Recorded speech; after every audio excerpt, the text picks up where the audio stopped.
encore une vidéo dans ma voiture, hein, vous avez compris que c'est finalement le lieu où je passe le plus de temps. Dans ma carrière, j'ai eu l'occasion de travailler dans un service d'urgence où les enfants et les adultes n'étaient pas séparés, ce qui fait que j'ai eu l'occasion de donner des soins à des enfants. Vous savez, faire un pansement à un adulte ou faire un pansement à un enfant, ça va prendre le même temps. Si le pansement dure 10 minutes chez l'adulte, il va durer 10 minutes chez l'enfant aussi. Mais ce qui prend du temps vraiment dans les soins aux enfants, c'est la préparation. Si vous voulez que le soin se passe bien, il faut prendre le temps de préparer l'enfant. Et ce temps est primordial. Il faut expliquer comment le soin va se passer, il faut montrer sur une partie du corps qui n'est pas douloureuse. Il faut surtout pas mentir. Si ça pique, il faut dire que ça pique. Si ça va faire mal, il faut prévenir que ça va faire mal. Si ça tire, il faut prévenir que ça va tirer.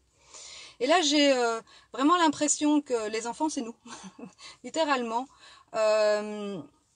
J'ai encore eu l'occasion hier de voir passer un article dans la presse.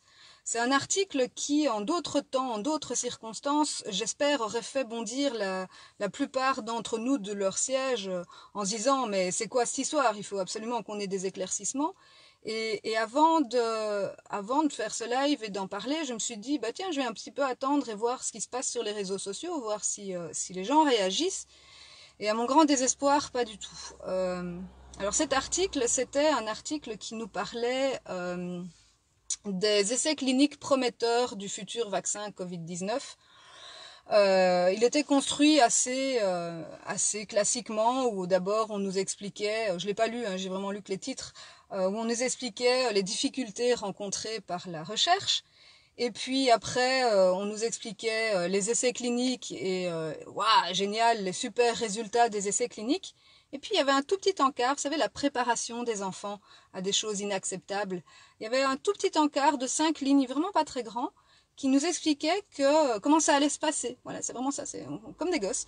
Ce qui nous expliquait que le vaccin allait être injecté en sous-cutané, et puis qu'il faudrait passer un petit appareil en forme de brosse à dents, vous voyez, c'est tout mignon, un petit appareil en forme de brosse à dents pour donner une petite impulsion électrique, pour l'activer, et activer l'ADN de façon à ce que celui-ci puisse pénétrer dans nos cellules et y faire son travail. Je ne comprends pas comment les gens ne se posent pas de questions. Je ne comprends pas. Il faudrait se poser, mais alors voilà les questions que moi je me pose quand je lis ça. Depuis quand faut-il activer les vaccins? Je ne sais jamais arrivé. Ah ouais, mais Isa, on va quand même pas râler, on avance dans la science, on avance dans la technologie, on va quand même pas râler. Ouais, d'accord, ok. Mais on active quoi exactement? Ça, c'est ma question. On active quoi? Parce que moi, quand je lis ça me fait vraiment penser aux chiens et aux chats, on les puce, puis il faut activer la puce. Donc, ma première question est, qu'est-ce qu'on active quand on passe la petite brosse à dents sur le vaccin qu'on vient d'injecter en sous-cutané? Qu'est-ce qu'on active? Ma deuxième question est très claire. Depuis le début de la crise du Covid-19, on nous a parlé d'un virus à ARN. Okay? Et là, dans l'article, on nous dit qu'on nous injecte de l'ADN. De l'ADN de quoi? De l'ADN de qui? Ça serait quand même vachement intéressant qu'on sache ce que c'est que cet ADN, d'où il provient. Ensuite, on nous dit qu'il faut l'activer pour qu'il puisse rentrer dans nos cellules et faire son travail. Qu'est-ce qui nous garantit que cet ADN ne va faire que ce qu'on lui demande? Qu'est-ce qu'on lui demande? Quel est le travail exactement? Qu'est-ce qui nous garantit qu'il ne va pas aller faire autre chose dans nos cellules? Qu'est-ce qui nous garantit que cet ADN ne va pas aller changer notre génome? Qu'est-ce qui me garantit, si je fais vacciner mes enfants, que cet ADN qu'on injecte à mes enfants ne va pas aller transformer leur génome? Combien de temps? De façon permanente? Quelle transformation? Enfin, je veux dire, ce sont des questions que tout le monde aurait dû se poser en lisant cet article de journal, et il paraît que les abonnés se sont multipliés depuis le Covid, donc ça aurait dû flamber sur les réseaux sociaux, mais on ne se pose pas de questions parce qu'on nous annonce ça comme si c'était parfaitement normal. Donc, je récapitule les questions qui, moi, me semblent primordiales avant d'accepter quoi que ce soit. C'est qu'est-ce qu'on active exactement? Un vaccin? Une puce? C'est quoi cette histoire? C'est quoi cet ADN? D'où est-ce qu'il provient? Alors, l'article, il faut aller surfer sur... allez, je vais le dire, c'est un article du soir.